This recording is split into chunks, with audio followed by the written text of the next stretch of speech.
The rule is that no matter what you do in your artistic expression, you are never, ever allowed to upset the alphabet people. You know who I mean. Those people that took 20% of the alphabet for themselves. I'd say the letters, but I don't want to conjure their anger. It's too late now. Welcome to the 21st century, where comedy is basically a crime. If you're talking about the LGBTQIA+ community, of course. And comedians? Oh, they're totally not thrilled about it. People can laugh at Holocaust jokes, but the second a joke about the trans community slips out, boy, get ready for the sirens of fragile egos to start blaring. Let's talk about these trannies. All right. People say it's like this hateful word. I don't know why it's hateful. I think it's just short. Transgender. Tranny. Grandmother. Granny. Imagine that! Honestly, it's impressive. Comedians have somehow figured out how to turn the tables. Swaggy folks are out here, cracking up crowds with their hideous comedy, all while mocking LGBTQIA+. Let's take a look at some of the masterpieces of this kind of comedy, shall we? Truly a modern art form. It's not their fault, it's mine. I can't stop telling jokes about these niggas. I don't want to write these jokes, but I just can't stop.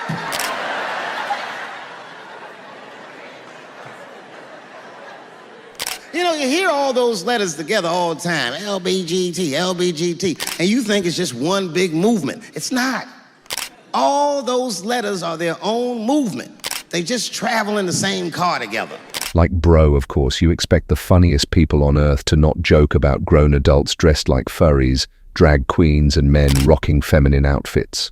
Linguistic discrimination is a thing for these people only. Oh, like if you call them by the wrong pronouns, suddenly it's World War III. Such fragile souls. Meanwhile, we're expected to sit back while they're out here grooming our kids. But yeah, I mean, it totally makes sense. I know you're with me when I say this is absurd. Instead of focusing on things like science, technology, and, progress, we're stuck watching grown adults get upset over jokes. Comedians have only one job, and that's to make jokes. But I guess that's too much to handle for the alphabet people. But I can't say the word faggot.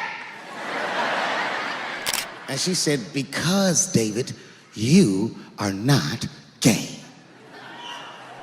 I said, well, Renee, I'm not a nigger either.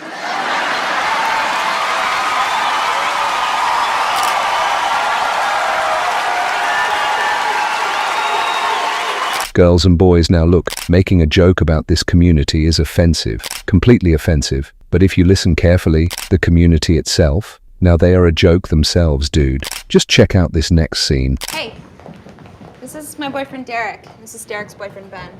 Hey. Oh. Wait, sorry, what's the situation? What do you mean? How does this work? Derek is gay, but he's straight for me, but he's gay for Ben, and Ben's really gay for Derek. And I hate Ben. It's not that complicated. No. Oh, yeah, sure. The thing about youth culture is I don't understand it. I had the pleasure of watching a truly puke-worthy LGBTQ chant on the legislative floor, like 2 minutes of chanting with unbelievable dedication. We need trans people. We love trans people. Trans people belong here. We need trans people. We love trans people. Trans people. I mean, she really committed to this ridiculousness. You gotta give her that. If you ask me, that's utterly embarrassing and purely comedic. How could anyone not laugh at this? I mean, seriously. How do you resist cracking up when you're watching this nonsense play out? And as the conservative Trump once said, I said, you know what woke means? It means you're a loser. Everything woke. Everything woke. It's true. Everything woke turns to shit, okay? It's true. It's true. Look at what's happening. Anyways, let's head over to another comedian who also seems like he is fed up with these woke warriors. You know, there's a new type of comedy at the moment called woke comedy, right?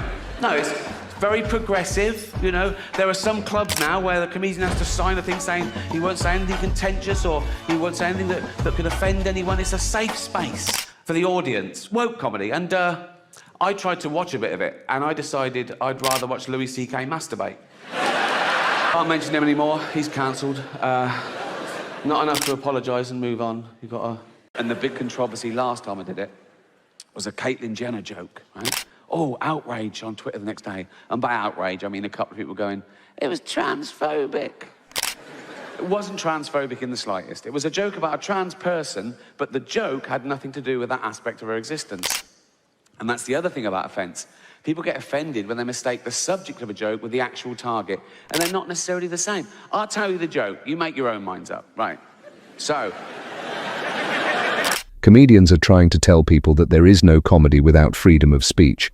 You won't find a 10-year-old tweet of someone saying women don't have penises. Do you know why? We didn't think we fucking had to. Try and explain to someone every day what freedom of speech means, particularly in the context of comedy, and particularly in the context of a joke. That a joke about a bad thing isn't as bad as the bad thing. It's not even necessarily condoning the bad thing. It could be anti the bad thing. It depends on the actual joke.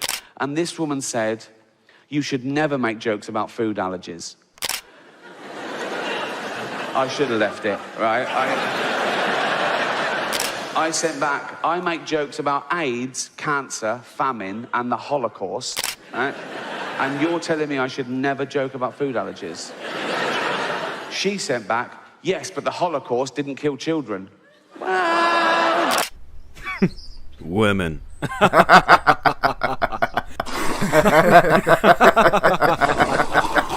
But we love it when these comedians fearlessly speak their minds. Here's one clip that went viral because the woke internet just couldn't handle it.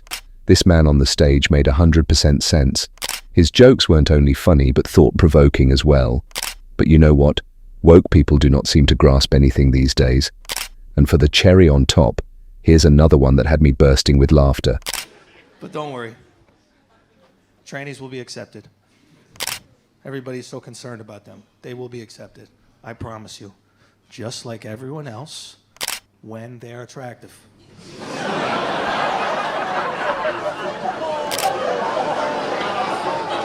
Welcome to the real world, okay? If you're ugly, it fucking sucks. I wouldn't know, some of you. But don't worry, we won't know if these folks will ever look attractive. No offense. I mean, just watch this. I'm Allie, better known for Al Weezy. I'm 23 years old from Arizona, and I'm your certified bad fan. She went absolutely viral not too long ago, and I made a video about it. And apparently, in this video, I get called out because of that. I can't imagine why he would be mad at me for stating the absolute obvious, that she is carrying on like a fucking pork chop, and she's definitely not a 10. She kept saying she was a 10. She's not a fucking 10. If the scale, we can't even use the word scale when it comes to this lady. That's mean. But anyway, if the scale is 1 being very ugly and 10 being very hot, all right, this bitch doesn't exist on the fucking scale. I'm sorry. If you're gonna go out there and be extremely confident, you're gonna cop some shit. There's gonna be criticism. That's just the way it is. It's always funny how they never seem to expect criticism. You'd think after all this time they'd be used to it by now, right? Well, you're overestimating them, haha. It blows my mind that she can string those sentences along with a straight face. Fatphobic people out there, even in the queer community. I was a go-go dancer at a pride party, and the amount of money that I made versus the amount of money that the thin people made was not the same. Sometimes people don't even feel comfortable like putting the money in my underwear, but people are like really awkward with like, should I touch you? Should I? And I see them fully touching other people. So those are little reminders that people still have a lot of work to do. This recurring theme in the woke movement shows that some college students join the far left movement without knowing what they are fighting for. Talk to me about some of the privileges that white men are awarded that you guys are not awarded. Definitely, like, I guess just getting away with situations. Like, if I were to, like, I don't know, like, I guess There you go. I have to think about it. I can't. It seems like every day, someone from the alphabet mafia gets outraged over a word and tries to shove a replacement down everyone's throat. Here's a reality check. You can't control what people say. This is what we're not going to do.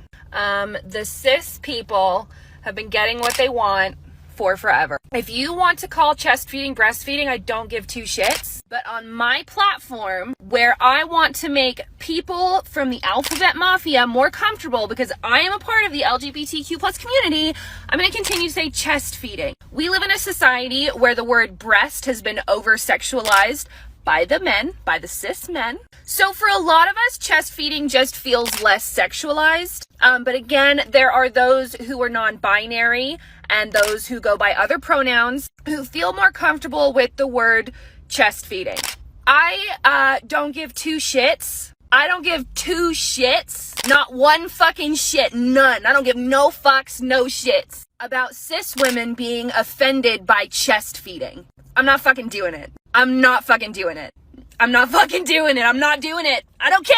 The level of indoctrination by the far left is undeniable. It is crazy to hear grown men defend the idea of biological men entering women's locker and shower rooms. People with two different sexes enter two different facilities. But again, it's not sex here that's important, it's gender. Shouldn't people with two different genders enter two different facilities? Except they're not two different genders. If it's a trans woman, their gender is a woman, so they're the same gender. How many genders are there? Why is that relevant? I'm just saying that their gender is the same. And don't you think sex and gender is the same? No, I do not think it's the same. Sex is a biological, right? It's biologically determined. It's not determined by the person. Gender is something that is entirely determined by an individual and is not biological. The level of indoctrination by the far left is undeniable. It is crazy to hear grown men defend the idea of biological men entering women's locker and shower rooms. People with two different sexes enter two different facilities. But again, it's not sex here that's important, it's gender. Shouldn't people with two different genders enter two different facilities? Except they're not two different genders. If it's a trans woman, their gender is a woman, so they're the same gender. How many genders are there? Why is that relevant? I'm just saying that their gender is the same. And don't you think sex and gender is the same? No, I do not think it's the same. Sex is a biological, right? It's biologically determined. It's not determined by the person. Gender is something that is entirely determined by an individual and is not biological. Sadly, people don't conduct personal research before deciding their stance on a topic. They believe what the media is feeding them and what their friends and family have told them without question.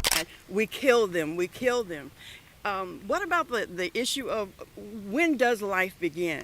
Because, right, that's your view. That's your morality. Science's view. But that's your morality. No?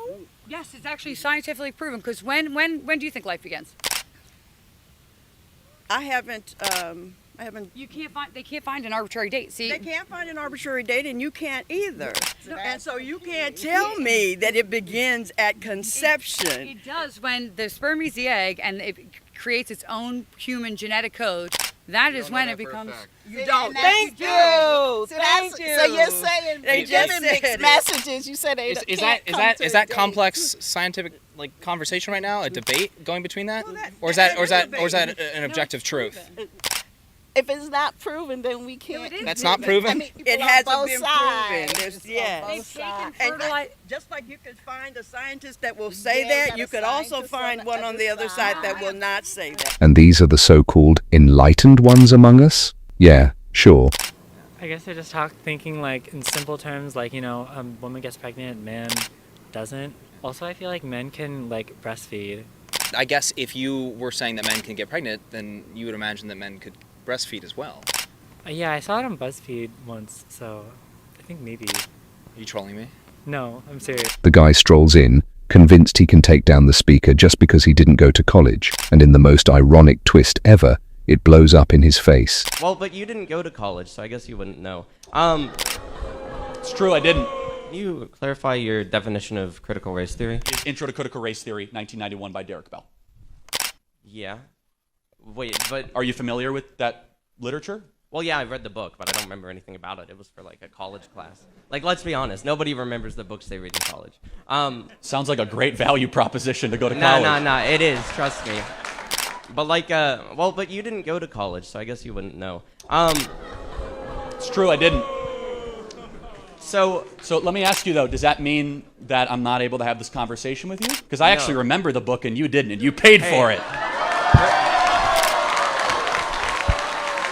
So, first of all, I didn't pay for it. There's these things called scholarships. Oh, so somebody else paid for you not to remember the book that Exactly. you're supposed to read. Oh, Anyways. some wealthy donor or taxpayer paid for you to not remember the book. As Jordan Peterson puts it, freedom of speech means you risk offending people. You bring a controversial idea to the table. Expect pushback. At the end of the day, it's all about how solidly you can stand behind the agenda you're pushing. Freedom of speech in that. Why should your right to freedom of speech trump a trans person's right not to be offended? Because in order to be able to think, you have to risk being offensive. I mean, look at the conversation we're having right now. You know, like you're certainly willing to risk offending me in the pursuit of truth. Why should you have the right to do that? It's been rather uncomfortable. Well, I'm very glad I put you on the spot. Well, I'm very glad that I have but you get exercised my my freedom of point. speech. You get my point. It's like you're doing what you should do, which is digging a bit to see what the hell's going on. So and do that is you- what you should do. But and you're do you exercising think- your freedom of speech to certainly risk offending me. And that's fine. I think more power to you as far as I'm concerned. So you haven't sat there and I'm just trying to work that out. I mean, Ha, gotcha. you have got me. You have got me. I'm trying to work about that through in time. my head. Yeah. It took a while. It did, yeah. Took a while. This is what happens when a moral movement goes unchecked, as patriotism has now taken the back seat to the pride of the LGBT community. Well, I'm triggered that everywhere I go for the entire year, everything has to be straight. Why is straight Where's everywhere? my straight flag? Why am I constantly Where getting is straight my people? straight flag? Why are straight people holding hands in the When street? have you ever seen a straight flag? Why has Mickey Mouse got a Tell me girlfriend? one straight flag Why are hanging you right now pushing- anywhere in the world. Why are straight people Where pushing is the straight flag? identity Where's the onto straight me? flag? Everywhere. Where's my straight flag? It's everywhere. It's never it been a is. straight flag. You're a straight flag. I have my coworkers, I have my boss, my VP, my CEO, all respecting me as a woman, my family, my long-term friends who are actually here with me. All of these people assure me, like, I'm a woman. They'll tell me, girl, like, there is no way you are a man. They see me as a woman. So the question, how can you assert that nobody would ever see me as a woman when my material experience tells me you're wrong? Okay. It's interesting that that's the part of my talk you chose to ask a question about, because that's not in my talk at all. I don't believe I said that no one would ever see you as a woman. I mean, it's possible, I suppose, that you could fool someone. Now, you brought this up, so I have to tell you that you brought this up. You've put your identity on the table for conversation. And so I'm going to say you wouldn't fool me at all. I mean, I see a man 100%. And I think that most people would. Now, the fact that you have people in your life who are saying to you, oh, you're totally a woman, it's exactly what I'm talking about. No one in my life has ever once said to me, you're totally a man, Matt. You know, if a friend of mine called me on the phone and said, listen, Matt, I want you to know you're really a man, I would think that there was something wrong with him. I would say, why are you saying that at all? It seems the new form of racism is hidden within so-called anti-racism. In their effort to appear progressive, self-proclaimed activists are speaking on behalf of entire minority groups without ever understanding their actual needs. Do you think voter ID laws are racist? I think so. Most of the motivation behind them being put into place is rooted in racism. I think voter ID laws are inherently discriminatory. When you look, the vast majority of people who do not currently have IDs are people of color. Do you have an ID? Absolutely. Can you show us? Yeah. What do you have to say to all the people that say black Americans can't get voter ID? I don't even know why they would say that. We can get the same things that every other American can get. That doesn't even make sense to me. It's insane how their argument prioritizes the protection of trans women while neglecting the safety of biological women. If recent events have shown us anything, it's that placing trans women in women's prisons has led to situations where female inmates are getting pregnant. Prisons, the issue of prisons as well, biological men going into female prisons. But they're no longer biological men. They're no longer biological men. Okay, fine. Women. They're women. Even if they haven't transitioned, they're still women. They're still women. Like, if they're transgender and they haven't transitioned medically, they're still women. Here's where the country finds itself, with professors failing students for addressing a legitimate issue like biological women losing opportunities in sports due to the inclusion of trans women. The increasing censorship around this topic is a disgrace to what a school is meant to be. Regarding to feminism, and it was super broad. We just had to use 3 sources from class, like from the assignments that she sent us before, the notes, stuff like that, to support our work. So I chose to write about something that is very near and dear to my heart, which is men competing in women's sports. And in my proposal, I had outlined how I was going to be doing my project, and I was doing the rights and opportunities that women have had throughout time in athletics. And part of my project touched on the fact that those opportunities are being taken away from women each and every day by allowing men in biological women's sports. So then she had sent me a message after she failed me and said that it was exclusionary and contributing to heteronormativity. When a movement isn't kept in check, it's only a matter of time before it spirals out of control. Primarily a movement where any challenge posed to them is considered a hate crime. I think they're getting carried away. I think they're getting to the point where they're shoving our gayness down their throats. I don't like people trying to represent me by jumping up on a float and dancing around in their underwear, and they look like they're 12 years old. Okay, that does not represent me. Don't go into that thing of he, she, they, them, this, that. No, it's like, no. Okay. That's taking it too far? Beyond. This guy is the perfect example of a keyboard warrior. He is the type that is quick to tell others to shoulder the burden. But the moment the issue hits close to home, he's the first to flip, claiming his town can't take in the immigrants. Texas is busing migrants coming from across the border into New York here. So what's your opinion on that? In a city like this is already overpopulated, may not be a good choice. So maybe like in a less populated area or state. I do want immigrants to come to America though, but New York City, I don't know. Ironic how modern feminists shy away from addressing transgenderism and the risks it poses to biological women. What happened to standing up for women's rights?